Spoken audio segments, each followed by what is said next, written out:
Kumshi benta ban yasno okti lang ban Rakhe ya Sngi kerpang ban Pyrshah Drok. Kabala tip kumka International Day Against Drugs and Illicit Trafficking. Bat kabadai ru shibenta jangka Nasha Mukt Bharat Abhiyan.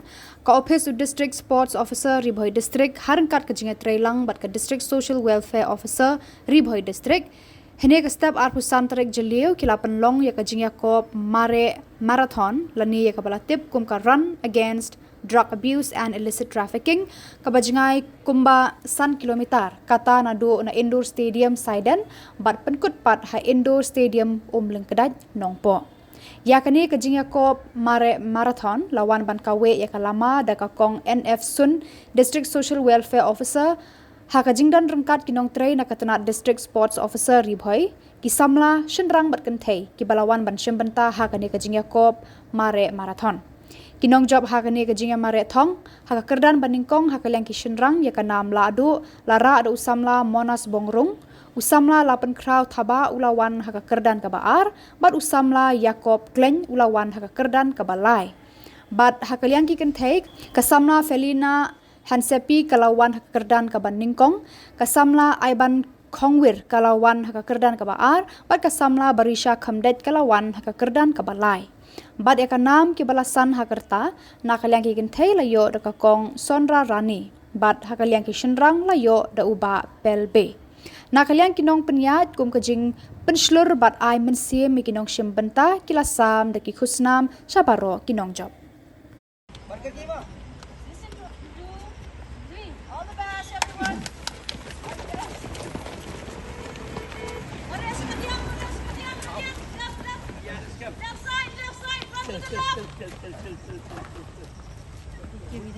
Hey, second dish too. Artemis. Breakfast up here.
Balai the